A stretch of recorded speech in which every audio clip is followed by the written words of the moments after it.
자, 사도행전 27장 우리 일어나서 33절에서 38절까지 같이 한번 읽어볼까요? 네, 같이 읽겠습니다. 날이 새어갈 때에 바울은 모든 사람에게 음식을 먹으라고 권하면서 말하였다. 여러분은 오늘까지 10나흘 동안이나 마음을 졸이며 아무것도 먹지 못하고 굶고 지냈습니다. 그래서 나는 여러분들에게 음식을 먹으라고 권합니다. 그래야 여러분은 목숨을 유지할 힘을 얻을 것입니다. 여러분 가운데서 아무도 머리카락 하나라도 잃지 않을 것입니다. 바울은 이렇게 말하고 나서 빵을 들어 모든 사람 앞에서 하나님께 감사를 드리고 떼어서 먹기 시작하였다. 그러자 사람들은 모두 용기를 얻어서 음식을 먹었다.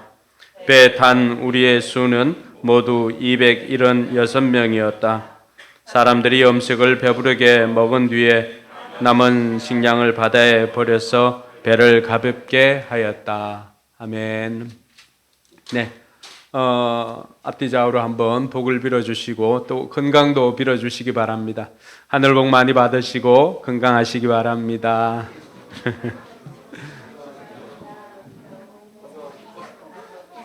네. 하늘 복 많이 받으시고 건강하시기 바랍니다.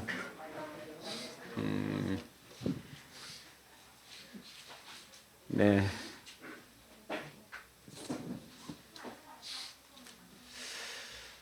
많은 사람들이 우리 인생을 배를 타고 가는 항해에 비유를 합니다. 그래서 인생은 항해다라고 하는 말을 쓰기도 하는데, 물론 많은 사람들이 썼겠지만은 그래도 유명한 사람이 먼저 썼으니까 그분이 먼저 쓴 것으로 알고 있습니다. 고대 로마 철학자 중에 세네카가 인생은 항해다라고 하는 그 표현을 하였습니다. 뿐만 아니라 영국의 대문호였던 셰익스피어도 인생은 불확실한 항해와 같다라고 하는 표현을 사용했습니다. 우리가 잘 알고 있는 시와 그림에서 그 찬양도 있죠. 항해자라고 하는 그 찬양도 있습니다. 그러니까 이런 찬양이나 또 문구나 이런 것이 많다라고 하는 것은 우리 인생이 항해와 같다라고 하는 것을 간접적으로 나타내고 있는 것이 아닌가 생각되어집니다. 그럼 우리 인생의 항해다라고 했을 때 제가 바닷가에 살아봤으니까 종종 느끼는 것은 잔잔할 때도 있지만은 큰 풍랑이 일어날 때도 있더라고 하는 것입니다. 그래서 이 풍랑을 우리 인생에서 경험하게 되는데 풍랑을 만나게 되면은 먼저 자책하는 사람들이 많이 있습니다. 내가 또 뭘 잘못했기에 내 인생에 또 우리 집에 이런 일이 생겼는가라고 생각하는 사람들도 있습니다.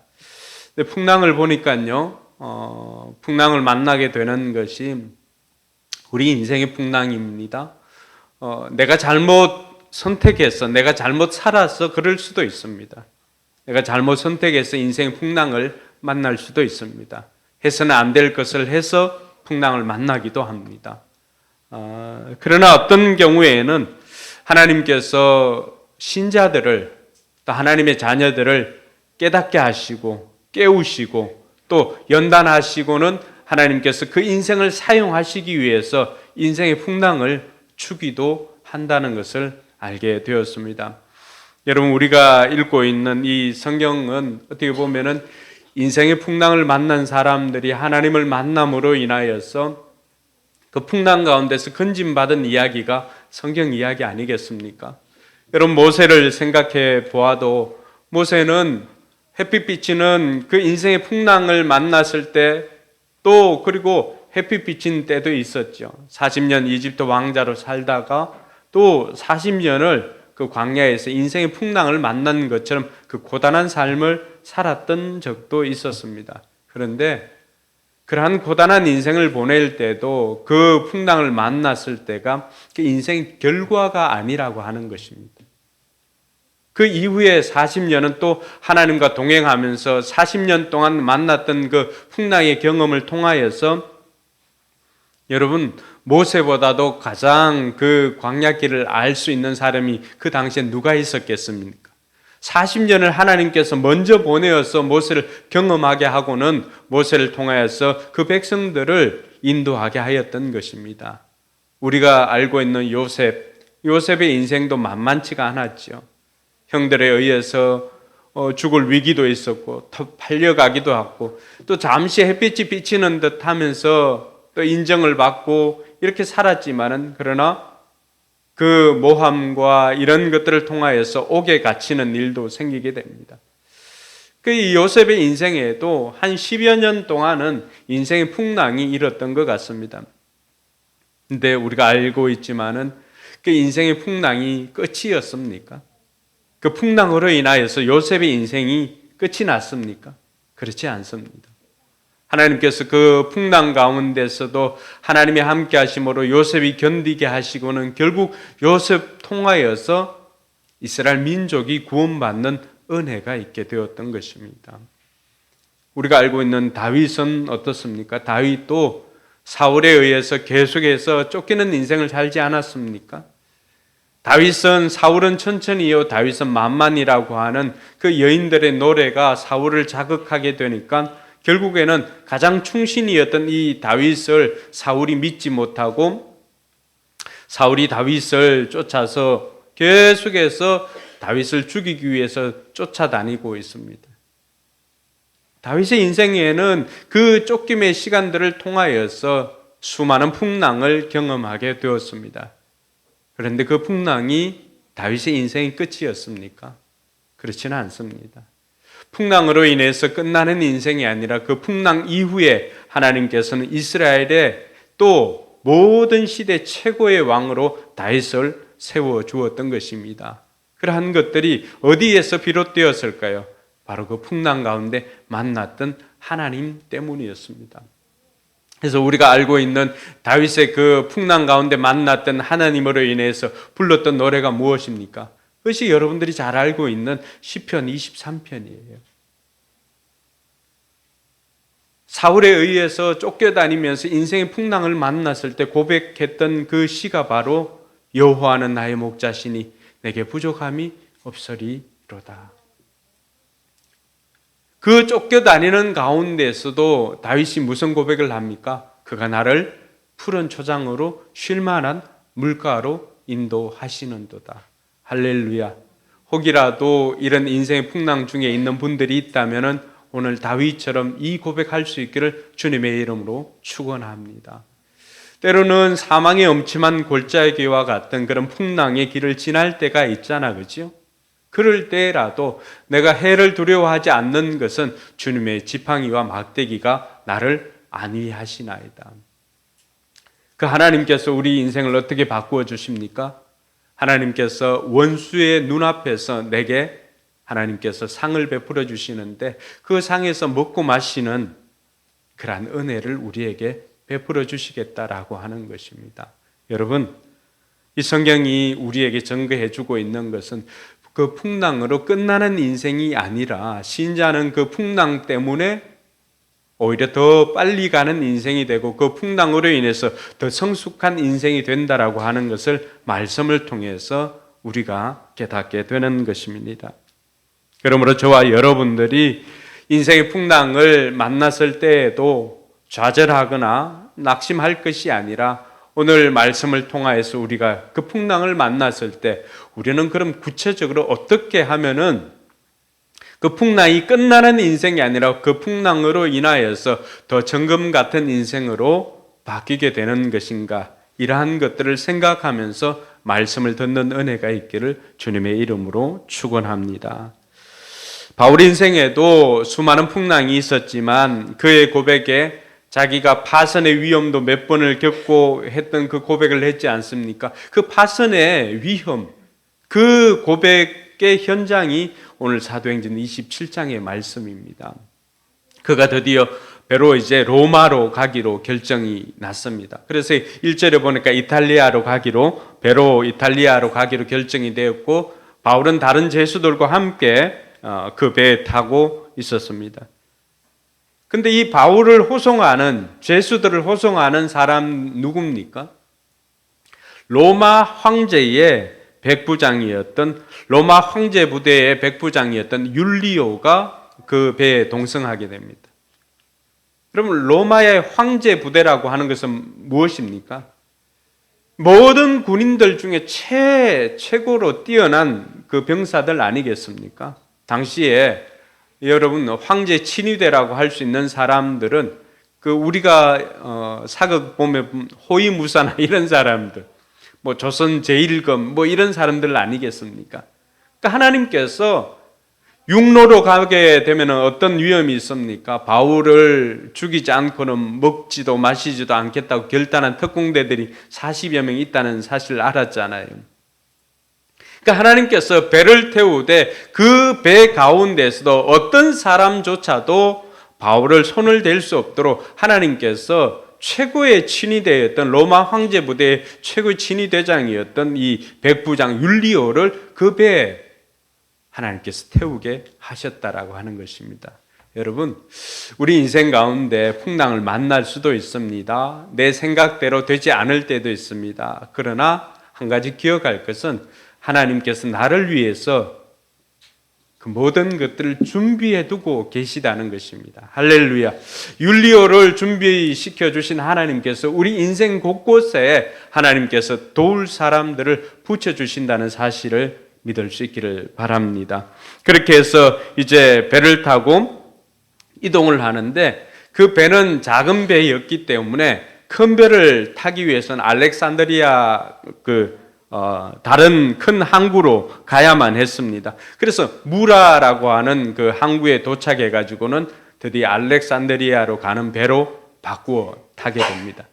그 무라에서 알렉산드리아로 가는 배를 타게 되는데 여러분 당시 그 배로도 굉장히 클 수 있는 276명이 그 배에 승선하게 됩니다. 당시에는 무역하는 물건도 타고 또 사람도 타고 하는 이런 배였습니다. 그러니까 이미 2000년 전이었잖아요. 최소한 계산하면 한 2000년 정도가 되지 않나요? 1900 몇 년 이렇게 해도 한 대략으로 2000년 이렇게 하는데 2000년 전에 여러분 짐을 싣고 276명이나 되는 사람들을 태우는 배라고 하면 그 배가 얼마나 큰지를 우리가 상상을 할 수가 있겠지요. 그런 배를 타고 이제 항해를 떠나갑니다. 그런데 이 항해를 떠나가는데 여러 날을 이렇게 가지만 불어오는 맞바람 때문에 배가 쉽게 이렇게 진격을 할 수가 없습니다. 그렇게 해서 겨우 이제 키프로스 섬을 방패막이로 해가지고 그 옆을 지나가면서 미항에 도착을 합니다. 그 아름다운 이름의 그 항구라고 해서 미항이라고 이렇게 하는데 그 미항은 매우 그 작은 항구였습니다. 그래서 사람들이 이 미항에서 보기는 아름답지만 겨울을 지나기는 너무나 어렵다고 생각하였던 것입니다. 왜냐하면 죄수들은 몇 명 안 되지만 다른 선원들은 어떻습니까? 자기들은 겨울을 지내려면 한 두세 달 지내려고 하면은 먹고 마시고 하는 것들이 있어야 됩니다. 그리고 이들이 향락을 즐기고 할 것이 있어야 되는데 미항에는 그런 것이 전혀 없습니다. 그러니까 사람들은 반대를 하는 거예요. 우리가 미항 말고 여기서 한 4시간 정도 간 베닉스라고 하는 항구가 나오는데 우리가 베닉스로 갑시다. 베닉스는 그곳은 큰 항구 도시입니다. 그러니까 모든 향락이나 이런 것들이 다 갖춰져 있으니까 선원들이나 또 아니면 여객들은 그곳에 가기를 원했던 것이죠. 그런데 한 사람 바울은 그것을 반대합니다. 여러분 그렇게 하지 맙시다. 우리가 그곳을 갈 때는 이미 겨울이 다 왔기 때문에 항해할 때는 너무나 위험이 따르게 됩니다. 우리 짐을 손상받을 수가 있고요. 그리고 배가 손상받을 수가 있고 심지어는 우리 생명이 위태로울 수가 있습니다. 라고 바울은 이야기를 하였습니다. 근데 오늘 11절에 보니까 이런 말씀이 있습니다. 그러나 백부장은 바울의 말보다는 선장과 선조의 말을 더 믿었다라고 그렇게 말합니다. 여러분, 그 배를 운항하는 선장도 아니다, 지금 가면 갈 수가 있습니다. 그 배의 주인이었던 선주도 아니면 지금 갈 수가 있습니다 라고 이야기를 합니다. 그런데 바울만큼은 아닙니다, 지금 때가 아닙니다, 지금 가면 너무 위험합니다 라고 하였지만은 백부장은 선주의 말을 믿고 선장의 말을 믿고 바울의 말을 믿지 않았습니다. 그래서 그는 이런 전문가의 말을 듣고는 출항을 계속해서 진행을 하게 되었던 것입니다. 그 출항의 결과가 어떻게 되었습니까? 13절에 보니까 때마침 남풍이 순하게 불므로 그들은 뜻을 이룬 것이나 다름없다고 생각하였다고 했습니다. 여러분, 출항하고자 했는데 마침 남풍이 불었다라고 하는 것은 뒤에서 바람이 불어주니까 순풍이 부는 거예요. 얼마나 빠르게 잘 갈 수가 있습니까? 그러니까 사람들은 어떻게 생각했을까요? 역시 전문가의 말을 들어야지, 우리가 이 사람들 말을 듣는 것이 옳지, 저 죄수의 말을 듣는 것이 틀렸어, 우리가 잘 생각했구나라고 생각하고는 순풍에 돛단 듯이 그렇게 배가 달려가고 있게 되었습니다. 그리고는 사람들은 이제 닻을 올리고는 이제 위험에서 벗어났다고 생각하니까 뒤에서 바람이 불어주니까 닻을 올리고는 크레타섬 그 해안에 바짝 붙어서 항해를 하기 시작했습니다. 그런데 얼마 지나지 않아서 14절에 뭐라고 되어 있습니까? 14절 같이 한번 읽어볼까요? 그런데 얼마 안 되어서 유라굴로라는 폭풍이 섬 쪽에서 몰아쳤다. 여러분, 순풍에 좋아하던 그 사람들이 채 얼마 가지 않아서 미친, 유라굴로라고 하는 것은 그야말로 그 미친 광풍, 미친 바람이거든요.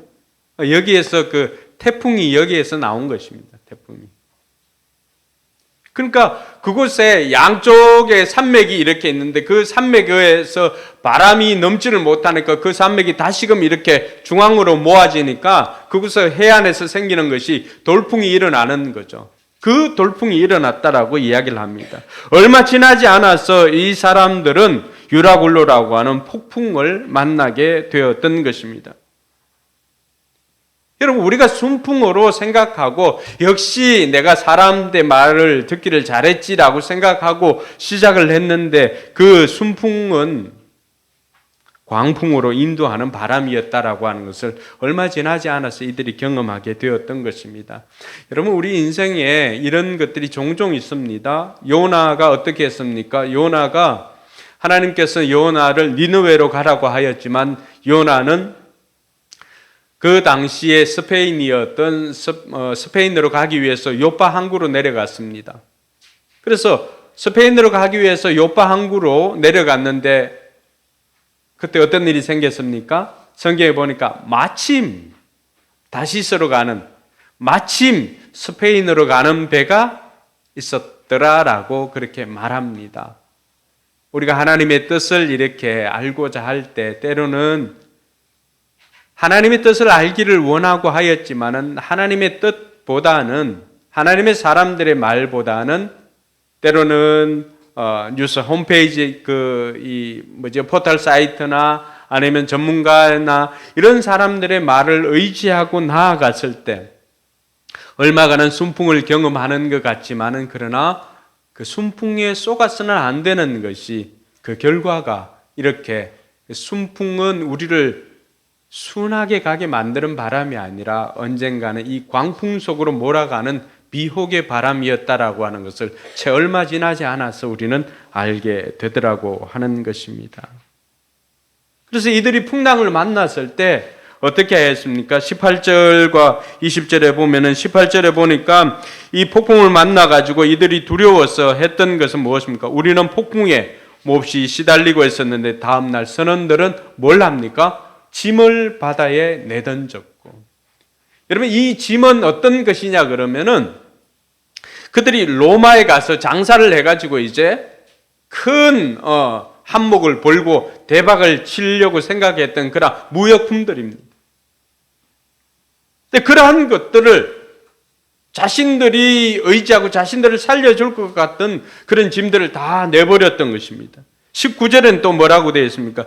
사흘째 되는 날에는 자기들 손으로 배에 장비마저 내버렸다.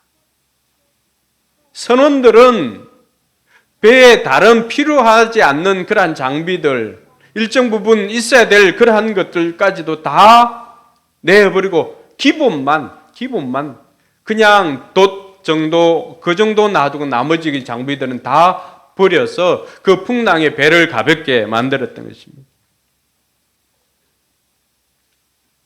20절에 보니까 이들의 상황이 어떤지를 설명합니다. 같이 한번 읽어볼까요? 여러 날 동안 해도 별도 보이지 않고 거센 바람만이 심하게 불었으므로 우리는 살아남으리라는 희망을 점점 잃었다. 여기에 18절에서 20절까지에 보면은 우리 인생의 항해에서 우리가 의지하는 모든 것들이 여기 다 들어있습니다. 여러분, 사람은 희망으로 살아가는 존재입니다. 그러니까 희망이 없으면 사람은 죽게 됩니다. 근데 오늘 이 풍랑을 만난 이들은 희망을 잃어버렸다고 그렇게 말합니다. 그리고 그들이 가지고 왔던 것, 그 짐마저도 바다에 던지게 되고 배 장비마저도 버리게 되는 것, 자신을 지켜줄 것이라고 생각했던 그 모든 것들을 풍랑을 만났을 때는 어떻게 합니까? 그 모든 것들을 다 버리게 되더라고 하는 것입니다. 자신이 의지하는 것, 자신이 믿었던 것, 자신을 지켜줄 것이라고 생각했던 그 모든 것들을 인생의 풍랑을 만났을 때 그 어떤 것도 자기를 구원해 주지를 못했다라고 하는 것을 우리에게 보여주고 있습니다. 지금 이 시간에도 마찬가지입니다. 하나님의 말씀에 귀를 기울이는 사람은 그 말씀으로 말미암아 살겠지만 하나님의 말씀이 아니라 다른 것이 자기를 지켜준다고 생각하는 사람은 풍랑을 만났을 때 그것이 자기를 지켜줄 것 같습니까? 그렇지 않습니다. 바울 일행이 인생의 풍랑을 만났을 때 그들은 오히려 그동안 자신들을 살려줄 것 같고 자신들이 의지했던 그 모든 것들을 다 버릴 수밖에 없었던 것입니다.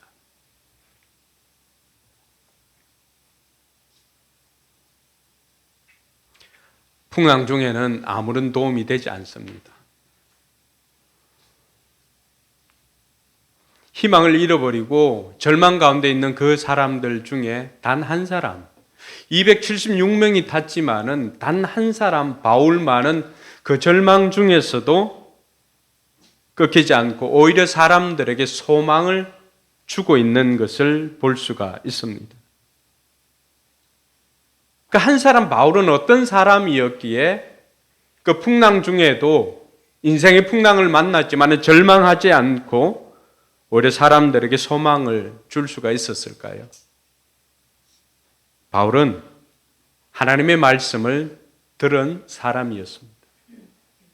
여러분, 바울이 그렇게 담대하게 할 수가 있었던 것은 23절에 보니까 바로 지난밤에 나의 주님이시요 내가 섬기는 분이신 하나님의 천사가 내 곁에 서서 바울아 두려워하지 말아라. 너는 반드시 황제 앞에 서야 한다. 보아라, 하나님께서는 너와 함께 타고 가는 모든 사람의 안전을 너에게 맡겨주셨다 하고 말씀하셨습니다.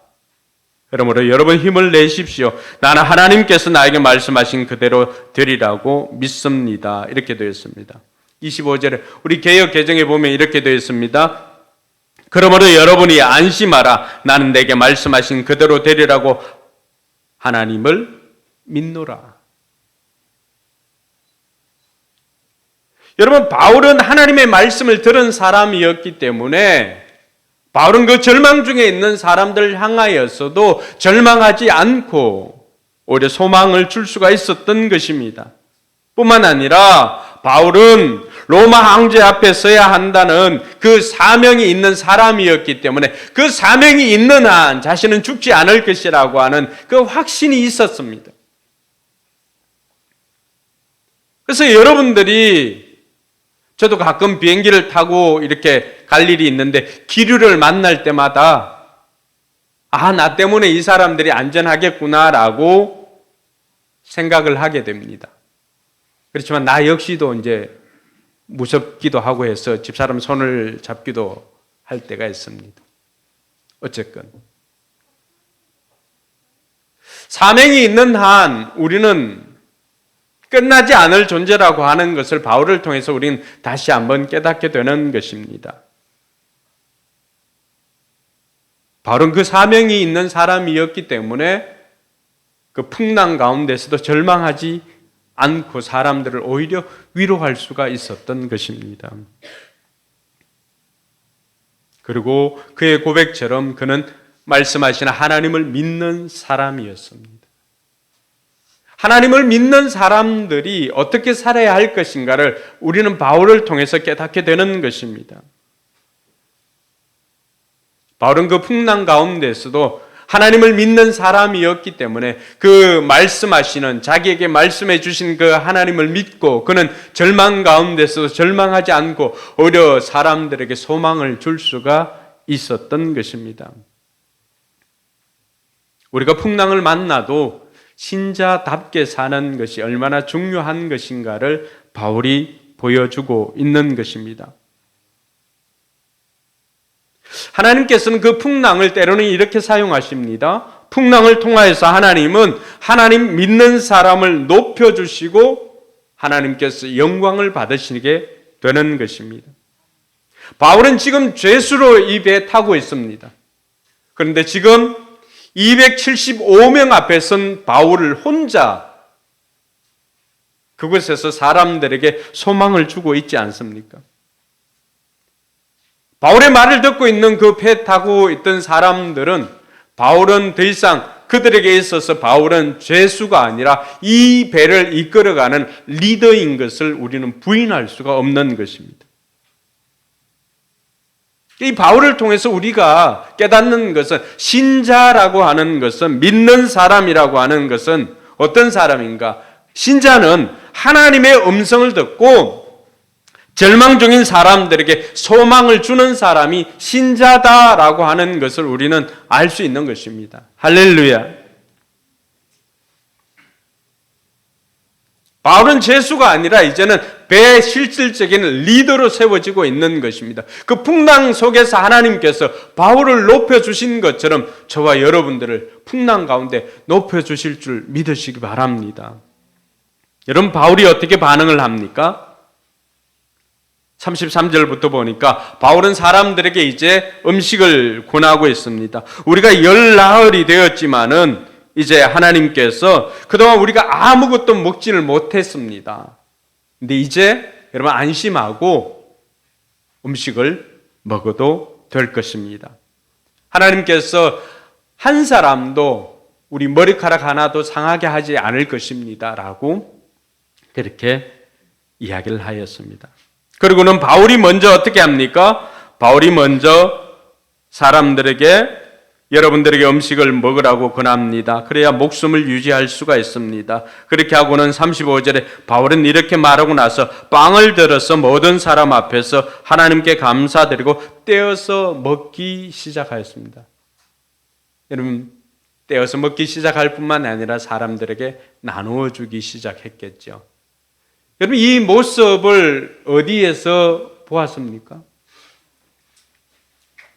베세다 광야에서 장정만 5,000명, 가족들까지 합치면 거의 한 2만 명 정도 이렇게 모여있을 그 자리에서 먹을 것이 없었을 때 하나님께서는 예수님을 통하여서 그곳에 아이가 가지고 왔던 보리떡 5개, 물고기 2마리, 그것을 가지고 예수님께서 하신 것이 무엇입니까? 먼저 하늘을 우러러 축사하시고 기도하시고는 그것을 사람들에게 나누어 주었습니다.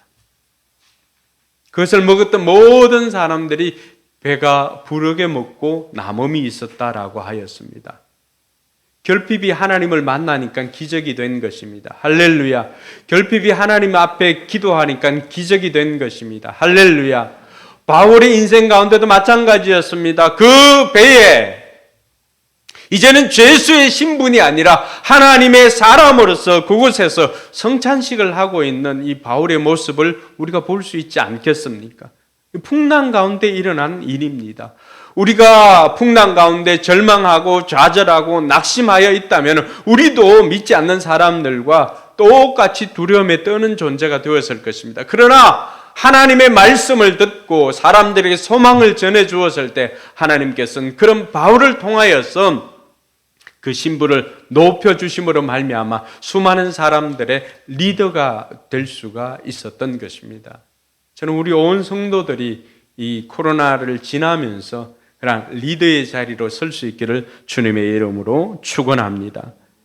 바울이 이제 그들에게 성찬을 베풀고 음식을 먹고 이렇게 해서 사람들이 힘을 얻습니다. 바울의 말처럼 이제 점점 육지에 가까이 오게 되었습니다. 여러분, 그때라도 안심할 수가 없는 것은 그때 또 한 번의 위기가 찾아옵니다. 이러는 외부적인 위기가 아니라 내부적인 위기입니다. 그래서 사람들이 배가 이제 얼마나 육지에 점점 가까워지고 있으니까 군인들이 그런 이야기를 합니다. 죄수들이 바다에 뛰어들어서 도망할 수가 있으니까 우리가 죄수들을 죽여버립시다. 42절에 병사들은 죄수들이 혹시 헤엄쳐 도망할까봐 그들을 죽여버리려고 계획하였다. 사람들이 모르는 거잖아, 그죠? 근데 병사들은 그걸 계획한 거예요. 여러분, 우리가 전쟁 포로들이 하는 일이 뭡니까? 자기네들만 도망가면 되는데 심판을 받을까 싶어서 도망할 때 사람들을 죽여버리고 퇴각하는 사람들이 전쟁 중에 일어날 수가 있습니다. 이 풍랑 중에도 그럴 수가 있다라고 하는 것입니다. 우리는 알 수 없지만 이것은 바울에게 있어서는 또 다른 위기 상황이라고 할 수가 있습니다. 근데 그때 어떤 일이 생깁니까? 43절에 그러나 백부장은 바울을 구하려고 병사들의 의도를 막고 헤엄칠 수 있는 사람들은 먼저 뛰어내려서 무트로 올라가라고 명령하였다. 그리고 그 밖의 사람들은 널빤지나 부서진 배 조각을 타고 무트로 나가라고 명령하였다. 이렇게 해서 모두 무트로 올라와 뭘 받았다는 거야? 구원을 받게 되었다. 할렐루야. 사랑하는 성도 여러분, 위기의 상황 가운데 하나님께서 우리를 그냥 버려두지 않는다는 것을 다시 한번 보여주고 있습니다. 위기의 상황에서 그 위기를 통제할 수 있는 사람을 통하여서 하나님께서는 하나님의 사람을 지켜주시는 것입니다. 할렐루야. 하나님은 우리를 지켜주시기 위해서 미리 준비하시는 하나님이심을 오늘 이 말씀을 통해서 우리는 다시 한번 깨닫게 되는 것입니다. 그러므로 사랑하는 성도 여러분, 풍랑 가운데서 절망할 것이 아니라 하나님께서는 이 풍랑 중에도 우리를 위해서 도울 사람을 붙여주신다는 그 사실을 깨닫고 하나님께 먼저 감사할 줄 아는 저와 여러분들이 되길 주님의 이름으로 축원합니다. 자, 그러면 우리는 어떻게 이 풍랑을 지나갈 수가 있을까요? 풍랑 가운데서도 이처럼 바울처럼 살아갈 수가 있을까요? 첫 번째는 하나님의 사람 말을 들어야 됩니다. 풍랑을 만났을 때 우리가 어떻게 해야 되는가? 하나님의 사람 말을 들어야 됩니다. 왜 하나님의 사람 말을 들어야 될까요? 그것은 하나님의 사람은 하나님께 기도하는 사람이기 때문에 그렇습니다. 하나님의 사람은 하나님이 함께하는 사람이기 때문에 그렇습니다. 하나님의 사람은 하나님께서 사용하는 사람이기 때문에 그렇습니다. 여러분, 엘리야가 갈멜산 꼭대기에서 850명의 이방 선지자들하고 이렇게 능력 대결을 펼칠 때 엘리야가 하나님 앞에 기도하였던 그 기도 제목을 여러분 혹시 기억하십니까? 그때 엘리야가 했던 기도는 제가 요즘도 하고 있는 기도입니다. 그가 했던 기도는 이것입니다. 하나님, 이 백성들 앞에서 하나님께서 하나님이심을 보여주십시오. 주 여호와가 하나님이신 것을 이들이 알게 해 주십시오. 두 번째, 하나님, 내가 주의 종인 것을, 하나님의 종인 것을, 하나님의 사람인 것을 이들로 하여금 알게 해 주십시오. 세 번째는, 하나님, 내가 주의 말씀대로 이 모든 일을 행하는 것을 알게 하여 주십시오. 엘리야의 기도가 끝났을 때 어떤 일이 생겼습니까? 하나님께서는 하늘에서 불을 내려서 그 제단을 다 태워버리고 재물을 다 태워버리고 엘리야가 했던 기도뿐만이 아니라 하나님께서 진정 하나님이시고 엘리야가 진정 하나님의 사람이고 하나님의 종인 것과 하나님께서 엘리야 통하여서 말씀해 주신 것을 그대로 이루신다는 것을 보여주었던 것입니다. 할렐루야. 오늘 우리에게도 이 은혜가 있기를 원합니다. 하나님의 사람 말을 들어야 하는 것이 여기에 있는 것입니다. 제가 종종 직업이나 아니면 직장이나 진로나 이런 것들 때문에 상담을 해줄 때가 있습니다. 그럴 때 제가 십수년이 이렇게 지나보고 또 느끼는 것은 하나님의 사람의 말을 듣고 행하는 사람들은 다 지금 그 일을 하면서 성공하고 있습니다. 그냥 그때 조언을 해 주었지만은 그것을 듣지 않았던 사람들은 여전히 곤고하게 살아가고 있는 것을 봅니다. 제가 초등학교 4학년, 5학년 때 여자아이, 노래 잘하는 아이가 있었는데 성악을 하라고 이렇게 권면을 해가지고 지금 시립합창단인가 하여튼 거기에서 대학 가서 전공하고 그 합창단 들어가가지고 연주자로 성악가로 활동을 하고 있습니다. 또 어떤 친구에게는 이미 십수년 전에 카페를 내보라고 이렇게 권유를 한 적이 있었는데 그 이야기는 듣지 않고 다른 것 하다가 요즘 연락도 되지 않고 있습니다. 이미 아마 그때 했으면은 그 지역에서 꽤 명망이 있는 그러한 자리를 잡을 수가 있었을 텐데 그렇지 못했습니다. 여러분, 하나님의 사람들의 이야기를 듣는 것이 우리 인생의 풍랑을 만났을 때 살아갈 길입니다. 오늘 처음 이들이 풍랑을 만나게 된 배경이 무엇이었습니까? 그것은 바로 하나님의 사람의 말을 믿지 않았기 때문입니다. 백부장이 선장과 선조의 말을 바울의 말보다 더 믿었기 때문입니다. 물론 우리가 상식적으로 보면은 전문가의 말을 신뢰하기도 해야 합니다. 그러나 더 중요한 것은 전문가들조차도 미래를 다 알 수 없다라고 하는 것입니다. 다 알게 되면은 정권회사에 있는 사람들이 돈 제일 많이 벌지 않을까요? 은행에 있는 사람들이 돈을 제일 많이 벌지 않을까요? 그러나 그 사람들도 여전히 투자를 잘못해서 허덕이는 사람들이 얼마나 많이 있습니까? 그 사실 하나만으로도 성경이 우리에게 가르쳐주고 있는 것은 전문가가 아니라 하나님의 사람을 들어야 한다라고 하는 것을 가르쳐주고 있습니다. 둘째로는 하나님의 음성을 들어야 합니다. 하나님의 사람은 하나님의 음성을 들어야 살 수가 있습니다. 바울의 확신은 오늘 자기 경험이 아니었습니다. 바울이 절망 중에도 사람들에게 소망을 줄 수 있었던 것은 자기 경험이 아닙니다. 바울에게도 선장과 선주 못지않은 항해 경험이 있습니다. 왜 그렇습니까? 이미 세 차례 선교 여행을 하면서 바울은 육로뿐만이 아니라 배를 타고 다녔기 때문에 그 지역도 2차, 3차 전도 여행 때 다 다녔던 곳이 아니겠습니까? 그런데 바울은 그때 일기에 따라서 계절에 따라서 어떻게 운항을 해야 될지 그 역시도 경험이 있습니다. 그럼에도 불구하고 바울은 자기 경험을 말하는 것이 아닙니다. 바울은 뭘 말하고 있습니까? 그 사람들에게 내가 믿는 하나님께서 이렇게 나에게 말씀해 주셨습니다 라고 하면서 그 확신에 찬 음성을 들려줄 수가 있었습니다. 하나님의 음성을 들었기 때문에, 하나님의 말씀을 들었기 때문에 그는 확신에 찬 어조로 그들에게 소망을 줄 수가 있었습니다. 여러분, 소망은 우리의 경험이 아닙니다. 소망은 하나님의 음성을 들려주는 것입니다. 할렐루야. 우리가 하나님의 음성을 듣고 행할 때 우리는 풍랑 가운데서도 여호와를 목자 삼고 그 사망의 엄침한 골짜기를 지나갈 수 있게 됨을 믿으시기 바랍니다. 하나님의 음성을 듣기 위해서는 우리가 묵상을 통해서 하나님의 음성을 들을 수가 있습니다. 이미 하나님께서는 우리에게 이것을 다 말씀해 주셨습니다.